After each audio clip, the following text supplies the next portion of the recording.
Still to come this morning, Tony Blackburn is with us in the studio. He says he only realised how serious his fight for life was earlier this year when his family were brought to his bedside in hospital.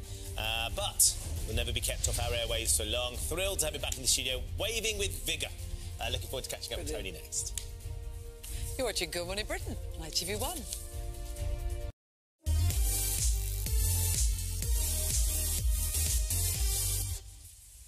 Now Lorraine is here at 9 o'clock. Morning, Lorraine. Good morning. And you've got Tony Blackburn, Yes. the legend, the absolute blinking legend that he is. Oh, fantastic. Looking forward to that. But I think we need the repair shop right now, just as much as we need Tony Blackburn. Yeah, See you at 9. Really, I'm so jealous. We've got a little bit of both for everyone then, haven't we, Lorraine? Look forward to that. Thank you so much. Of course, Tony is here, looking fit as a fiddle. I saw you at 6 o'clock this morning having a good laugh. The fact you nearly killed me off after tipping point. What the, yes. I was all right till I did tipping point, then suddenly I ended up in hospital for 2 months. Kate knows how you feel, to be honest. I know. All on you. It's all Ben Shepherd's fault. All Ben So it Shepherd's was fault. literally when you went to record the tipping point episode, which is not long since it's gone out. It wasn't literally... I didn't actually literally kill him. No, you didn't. No, the literally was going to be attached to it. Was very close to, It was very not the literal killing. We should explain. So you'd come to film Lucky Stars with us. Yeah. Brilliant show. You and Tim Vine and enjoyed it very much. Megan McKenna was on as well. You'd won. I think we've got the moment that Tony wins. So I think maybe it was the excitement of the drama. No, it's you, Shep. Here we go, and this is the moment that you win the £20,000, Tony. We were thrilled to bits. Oh, I was. Wow. Oh, I loved doing that show. But it wasn't. It was 2 weeks later. What happened? I think it was about 2 weeks later. I went home. I collapsed on the floor. I had pneumonia in me. I didn't realise it. I collapsed on the floor. I was in rushed to intensive care. Not intensive care. Sorry. A&E. Yeah. And I had this stuff, oxygen. Shut up. And the guy there, the doctor said, "I think you're going to be in hospital for a little while." And I said, "I can't. I've got to do a show in 2 days." And he said, "I don't think you're going to do that." And I had sepsis, and I had poisoned blood, and it went into the heart. And I think probably if they hadn't caught it soon, I wouldn't be here. I knew there was something. I didn't realise that it was so serious, but I woke up in hospital one day, and my whole family were around my bed, and I thought, God, they're not going to get my money. I'm going to fight back to get back. I mean, that's one of the things, isn't it, about sepsis, is that it is very hard to spot. Yes, it is. Could you recognise you were feeling a little bit under the weather, maybe, and perhaps blamed it on a bug, and then it just got worse and worse? I don't know, I was feeling OK, not too bad. I was coming off the stage because we're doing a Sound of the 60s tour. Yeah. And I came off the stage at Milton Keynes, and I wasn't feeling too well. Yeah. But about a couple of days later, I just went home, collapsed on the floor, couldn't get up, and rushed into hospital. And I'd never heard of sepsis before. Right. But I've talked to the experts, and anybody can get it. I interviewed somebody who was stung 3 times. Right. And he ended up in hospital with this thing, and he nearly died. And I said to the expert there, because I did a little film on it recently, and I said, "Is there anything we could do which would stop this?" And he said, "No."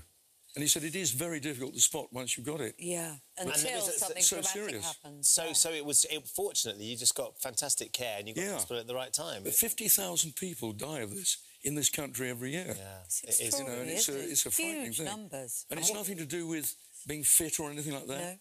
No. Or over-exuberance and celebrating delightedly with me. Probably being on tipping point isn't the best thing to do if you're feeling under the weather. Did you not? Had you got pneumonia, or were you recovering from pneumonia when you came on the show? I was doing shows with pneumonia because it's very difficult to know if you've got it or not. I felt just a little bit under the weather, I suppose, a bit, but I was going on doing the shows and enjoying them. Yeah. And that was it. I didn't realise I was so unwell. I mean, the thing is I think what this tells us is how professional you are. Yeah. You are somebody that, you know, you're the exact opposite of somebody who at the first sniffle cries off, aren't you? You are completely the show must go on. Well, I do love it, yeah. Yeah. I don't like letting people down. I mean, we're doing the tour at the moment and we've repositioned all the shows. And I think the ticket sales shot up because people are coming along to see if I'm still alive.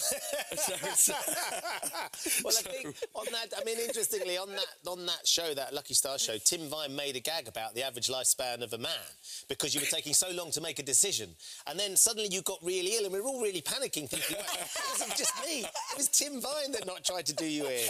I think one of the lovely things, though, Tony, you are still obviously very close with your family and your family were around you. And you've been sort of keeping an eye on your in-laws as well. That's right, isn't it? Yes, we built one of these granny annexes with IHUS. And, yeah, my 100-year-old mother-in-law, she lives next door to us. It's quite nice to be able to keep an eye on somebody who is getting older a little bit. Yeah.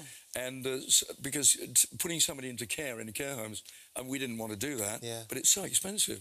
So she sold her house, got this annex next door to us. We had a bit of a plot of land there. She built that. It took 6 weeks to build it. And she's been there for the last 6 years. Wow. And does she love it? Yeah, she's 100 really years old. Close to you, though, Tony. I mean, just asking for a friend.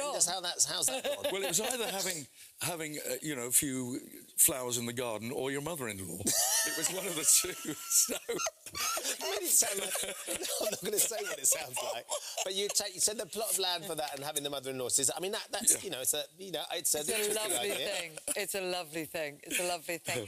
How do you keep when you're not dealing with a life-threatening situation like sepsis?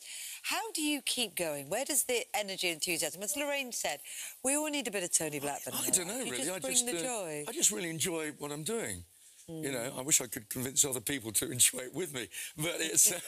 But I just love it. I love broadcasting and the shows we're doing around the country. You know, I've got a 7-piece band and singers, and it's packing the places out. And I'm entertaining an audience that is older, you know, 50-year-olds. Yeah. And we have just a great time. Yeah. And I love working with musicians. I used to be a singer and guitarist for the big dance band in Bournemouth many years ago. And I've been going now. Well, next year it'll be, if I make it. As long as I don't come on your show again.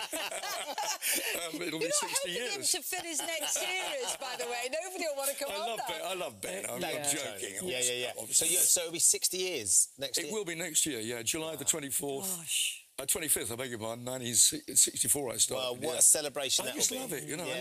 I love You've still got that vitality for life, Tony. It exudes out of you. We are thrilled that you're back and you're healthy and the tour's going on. I understand that you are 50 next birthday. I am. Well, My son is 50, so I was thinking to myself, he might be my son. Who knows? Right. Well, your mum's going to get a phone call. There's an interesting challenge. Trying to explain that to my dad. Oh, what a note to end on, Tony. Tony, you're still got that brilliant. mischievous flip. It's lovely to see. Thank you for coming in. That's right, son. Really lovely to see you. Well, as long as I'm in the will, I'll be happy. Tell you what. Right, then we're going to take a short break. He's not going anywhere, though. That's the problem. I need to try and unpick the problems I have now with my family and my parentage. We'll see you on the other side of this break. See you in a bit. You're too good to Britain on ITV. Thanks, Tony. That was lovely. Thank you.